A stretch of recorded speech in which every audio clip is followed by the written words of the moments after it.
समांतर चतुर्भुज।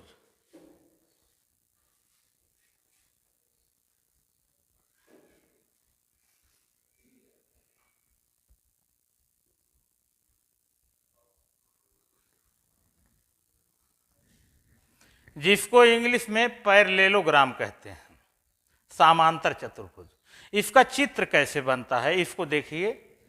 इसका चित्र ऐसे एक रेखा खींची रहेगी और उसके बाद ऐसे रहेगी, ऐसे रहेगी और ऐसे, अर्थात समांतर चतुर्भुज ऐसा चतुर्भुज है जिसकी सन्मुख भुजाएं बराबर और समांतर होती हैं। समांतर चतुर्भुज ऐसा चतुर्भुज है जिसकी सन्मुख भुजाएं बराबर और समांतर होती हैं। तो समांतर का मतलब क्या होता है? समतल में ऐसी दो रेखाएं जिनके बीच की दूरी सदैव बराबर हो उसे हम समांतर रेखाएं कहते हैं। जैसे यहाँ देखिए साइड में, जैसे यह रेखा है, यह रेखा है। अगर इस रेखाओं को, इन रेखाओं को हम आगे या पीछे बढ़ाएं, चाहे उस साइड बढ़ाएं चाहे इस साइड बढ़ाएं, क्या ये रेखाएं कहीं मिलेंगी एक दूसरे से?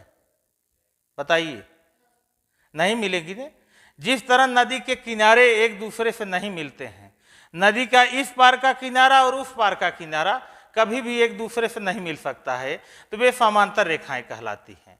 चाहे वो रेखा दो प्रकार की बताई गई है, एक सरल रेखा और दूसरी वक्र रेखा बताई गई है।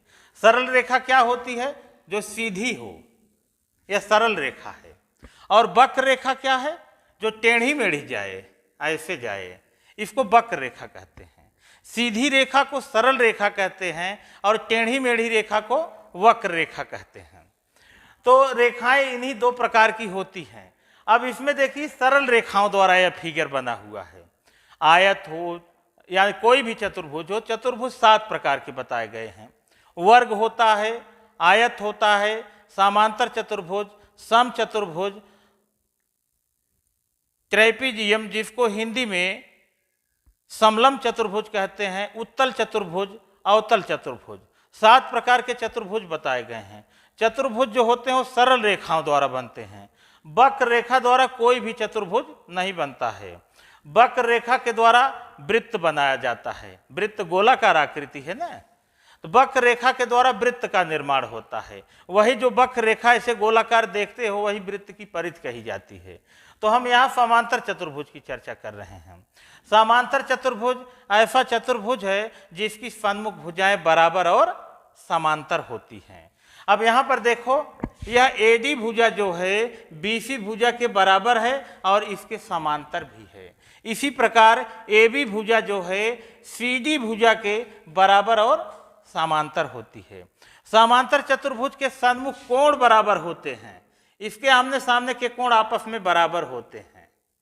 समांतर चतुर्भुज के सन्मुख कोण बराबर होते हैं, सन्मुख भुजाएं बराबर होती हैं और इसके विकर्ण एक दूसरे को अर्धित करते हैं। इसके विकर्ण एक दूसरे को अर्धित करते हैं। अर्धित करने का मतलब होता है आधा आधा कर देते हैं।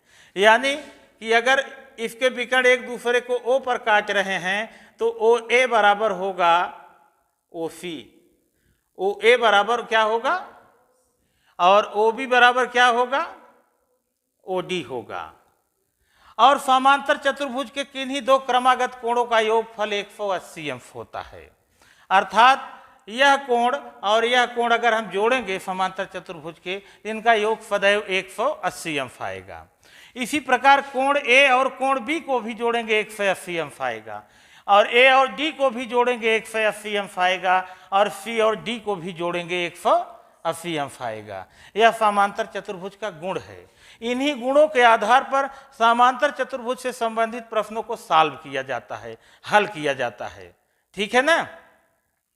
तो समांतर चतुर्भुज ऐसा चतुर्भुज है जिसकी सन्मुख भुजाएं बराबर और समांतर होती हैं, लेकिन इसका कोई भी कोण 90 अंश का नहीं होता है। आयत भी समांतर चतुर्भुज है, लेकिन उसके प्रत्येक कोण 90 अंश होते हैं, लेकिन समांतर चतुर्भुज के कोई भी कोण 90 अंश नहीं होगा। अगर हमें समांतर चतुर्भुज का क्षेत्रफल निकालने की चर्चा की जाए, समांतर चतुर्भुज का क्षेत्रफल समांतर चतुर्भुज का क्षेत्रफल यह बराबर होता है आधार गुणे ऊंचाई। आधार गुणे ऊंचाई होती है। अब सवाल कैसे पूछा जाएगा, जैसे मान लिया जाए, कह दिया जाए एक समांतर चतुर्भुज का आधार 20 मीटर है। आधार कितना है? 20 मीटर है और उसकी ऊंचाई 30 मीटर है। उसका क्षेत्रफल ज्ञात करो। तो हम क्या करेंगे, क्षेत्रफल का पहले सूत्र लिखेंगे और सूत्र में इन मानों को हम रख देंगे। सूत्र जैसे मान लो यहाँ पर लिखा गया है, तो क्षेत्रफल में लिखेंगे 20 आधार है और चौड़ाई जो है इसकी 30 मीटर है और इनका हम गुणा कर देंगे 30 और 20 का, 2 तिहाई 6 और 2 जीरो। और अगर मीटर में है तो मीटर स्क्वायर लिखेंगे, अगर सेंटीमीटर में है तो सेंटीमीटर स्क्वायर लिखेंगे। इस तरह हम समांतर चतुर्भुज का क्षेत्रफल निकाल लेते हैं। कभी कभी समांतर चतुर्भुज का क्षेत्रफल दिया रहता है, आधार और ऊंचाई में से कोई एक चीज दी रहती है, तो यही सूत्र हम प्रयोग करके रेखीय समीकरण की तरफ पक्षांतर करके निकाल लेते हैं। एक उदाहरण देखिए, मान लिया जाए एक समांतर चतुर्भुज का क्षेत्रफल